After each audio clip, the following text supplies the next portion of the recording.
दोस्तों, जय श्री कृष्णा किशोरी क्रिएशन से मैं सपना शर्मा आप सभी का हार्दिक स्वागत करती हूँ आपके अपने चैनल पर।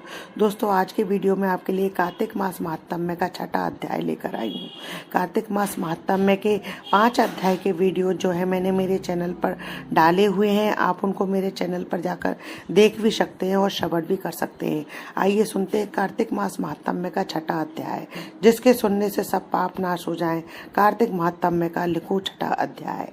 नारद जी बोले, जब 2 घड़ी रात बाकी रह जाए तब तुलसी की मृत्तिका, वस्त्र और कलश लेकर जलाशय पर जाए। कार्तिक में जहाँ कहीं भी प्रत्येक जलाशय के जल में स्नान करना चाहिए।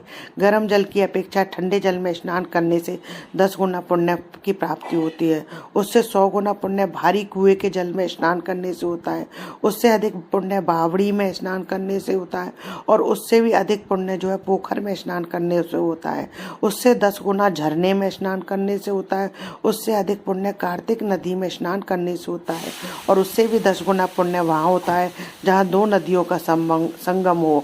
यही यदि कहीं 3 नदियों का संगम हो तब तो पुण्य की कोई सीमा ही नहीं है। स्नान के पहले भगवान का ध्यान करके स्नान के निमित्त जो संकल्प करना चाहिए।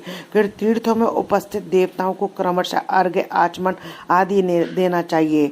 उसके लिए मंत्र जो है वो इस प्रकार है, इस प्रकार कहना चाहिए। हे कमलनाथ, आपको नमस्कार है। हे जलशाही भगवान, आपको प्रणाम है। हे ऋषिकेश, आपको नमस्कार है। मेरे दिए हुए इस अर्घ्य को आप ग्रहण करें।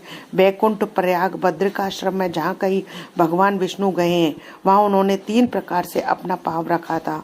वहाँ पर ऋषि, वेद, यज्ञों सहित सभी देवी देवता मेरी रक्षा करते रहे।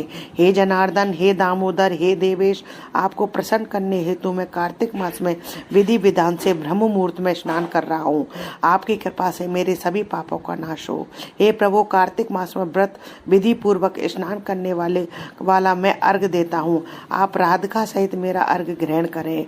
हे कृष्ण, हे बलशाली, राक्षसों का संहार करने वाले भगवान, हे पापों का नाश करने वाले, कार्तिक मास में प्रतिदिन दिए हुए मेरे इस अर्घ्य द्वारा कार्तिक स्नान का व्रत करने वाला फल मुझे प्राप्त हो।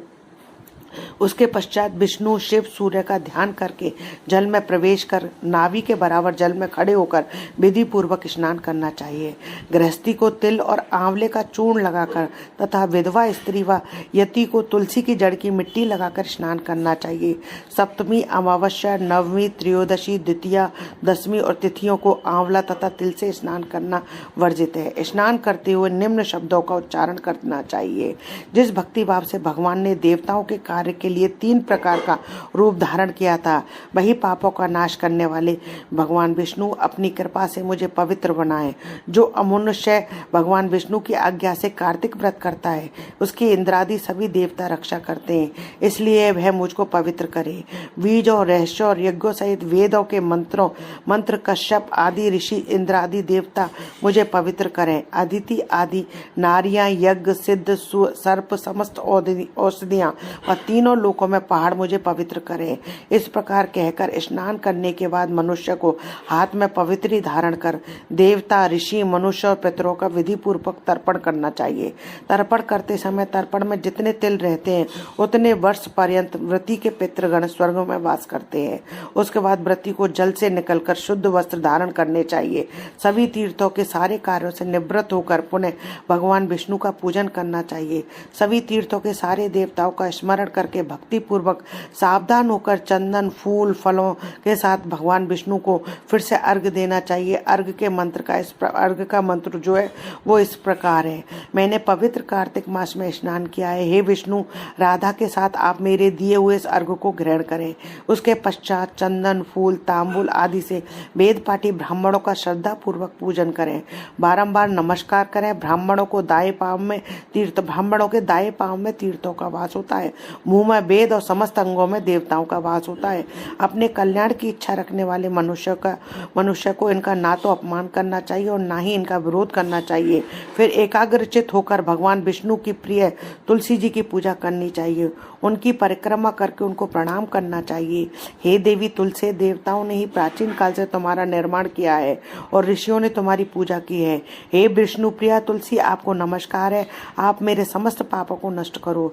इस प्रकार जो मनुष्य मनुष्य भक्ति पूर्वक कार्तिक व्रत का अनुष्ठान करते हैं वे संसार के सुखों को भोगकर अंत में मोक्ष को प्राप्त होते हैं। श्री कार्तिक मास महात्म्य में छठा अध्याय संपूर्ण। दोस्तों यदि आपको मेरा ये वीडियो पसंद आए तो प्लीज मेरे वीडियो को ज्यादा से ज्यादा लाइक और शेयर कीजिए।